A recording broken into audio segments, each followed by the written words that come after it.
So, the MSI MAG401QR. Now that is my third monitor. Well, it used to be. Now the thumbnail and title is correct. I indeed do not have my MSI MAG401QR. Here's what I like and don't like about the MSI MAG401QR. Gaming on it was just phenomenal. Like, the MSI MAG401QR, it was probably one of the greatest monitors to ever game on. It's so good. I love it. The one thing I don't like about it is the size of it. It's an awkward size, like a 40-inch. It's such an awkward size. You don't see many 40 inches of gaming monitors, do you? That's personal though. That is personal. Reason number 2. I would prefer a curved display, especially on ultrawides only. For ultrawides only, I would prefer a curved screen, and that is all. And having a flat screen, like when I'm sat here, when you're looking directly forward and you want to like get kind of close with a curved like screen, you can kind of like see on the corner of your eyes where the map is and where your enemies are. With a flat screen, like a complete wide flat screen, I feel like you kind of have to move your eyes way more to look at the minimap and to find your enemies. Those are the two things I actually dislike about the MSI MAG401QR, and that's a preference thing too. It's not like a major flaw, but that's just a preference for me that I do not like. Because I would rather prefer an ultra wide with a 34-inch curved and a higher refresh rate. Like there is an LG 240Hz OLED ultra wide, but that would be the dream monitor for me. Another thing I really like, which I'm so annoyed that I got rid of, the HDR content. Oh my god! If you're planning to buy the MSI MAG401QR, HDR content is phenomenal. It is a chef's kiss.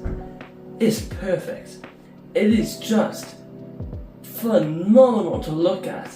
It's so vibrant. The colours really shout out, and I'm not one of those people who can tell the difference between like bad HDR and good HDR. But what I will say is so this is my old monitor from 4.5 years ago. I bought this back in early to mid 2020, and the HDR on this thing is okay, but not as good as the MSI MAG401QR, because the HDR on that thing was amazing.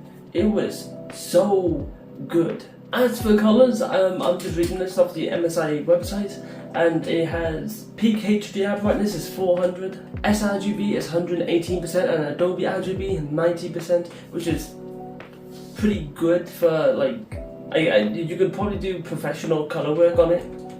And yeah, I found the colours pretty good, like very good actually. Oh yeah, there's 94% DCI P3, so I forgot to say that, so there's also that. The monitor of course does have DisplayPort overclocking, meaning you can go from 144Hz base to 155Hz, which is pretty cool. If you were to say to me would I recommend this monitor to you? Absolutely, although it really depends on preferences. Do you like curved screens or do you like flat screens?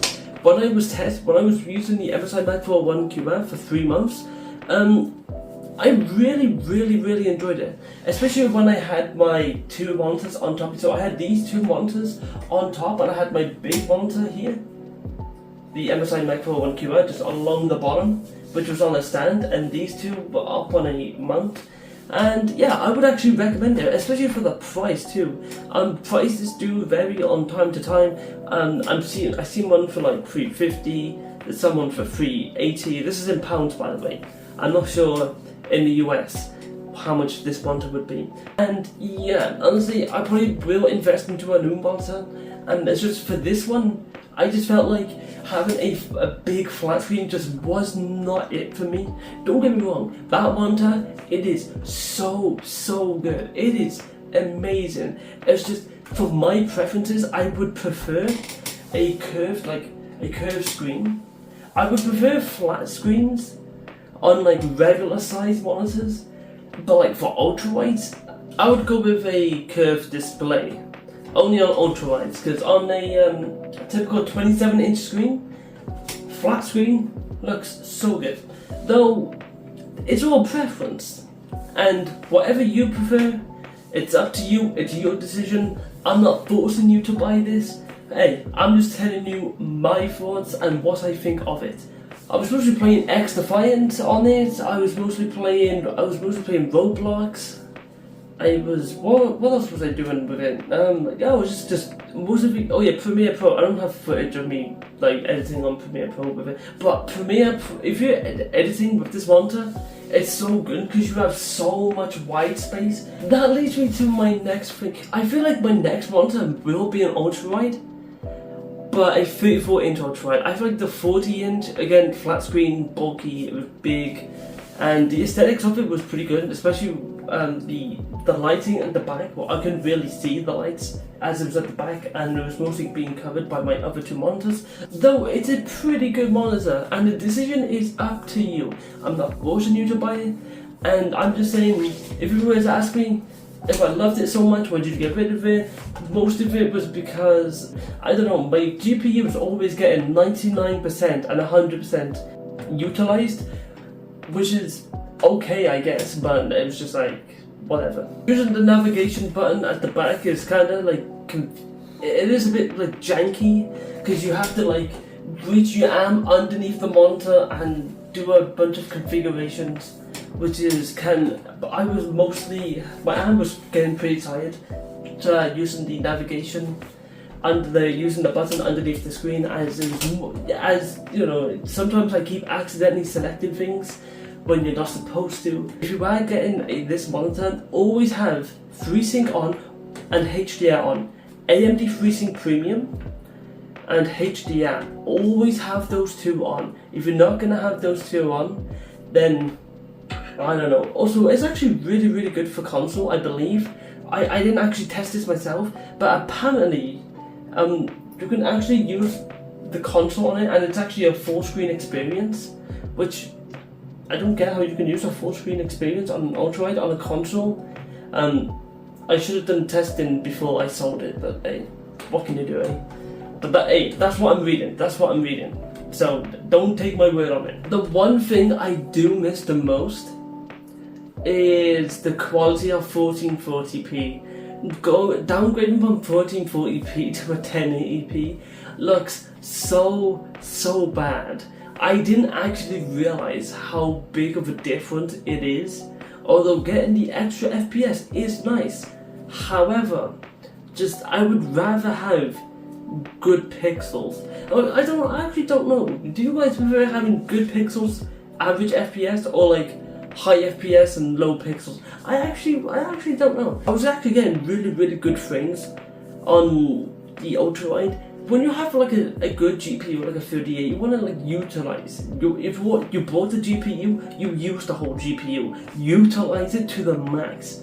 That leads me with the ports, and the ports with this thing come with two HDMIs, both 2.0, not 2.1 by the way. So if you are looking for a monitor with HDMI 2.1, this monitor may not be for you. It also has a DisplayPort 1.4, which is pretty good.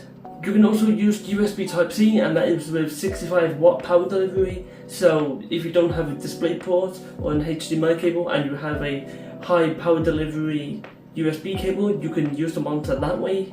Also has a USB Type-B for software support and for downloading software updates.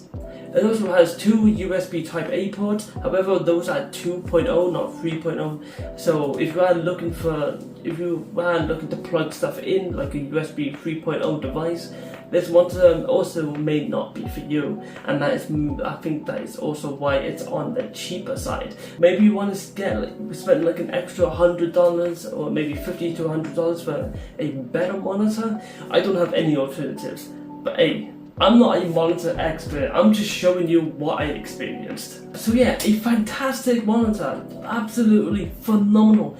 It is one of the perfect monitors. Although the things I would like to see, they should really do like a remake, and like they should remake this monitor. Like they should do a MSI MAG401QR, like in brackets, make a 2025 version, and make sure and just have like the exact same monitor but have an upgraded version of it, like having the 2.0 USB Type A's, make it 3.0, and same with the HDMI 2.0, make it HDMI 2.1. But besides that, it's like a perfect monitor. Maybe if it was curved, but that's just preferences on my side. I would probably prefer it curved. And for my uses, it was a bit big, so yeah, that's not really a downside. I don't consider that a downside, that's just my preferences. So I actually cannot find a bad side about this monitor, and the decision is up to you. Do you think it's worth it? The price keeps changing, so I actually don't know what the price is. Actually, let me tell you the price right now. Okay, so the retail price of this monitor is $450, and it's constantly on offer, especially across the UK. I don't know about the US, though it is at £350. I think I paid around $380, so kind of lost a bit of money there, but oh well, that's fine. So yeah, do you think the price is worth it? Let me know. And thank you for watching the MorgFlame channel, the channel that I don't really upload on, and I will see you around. Take care, guys.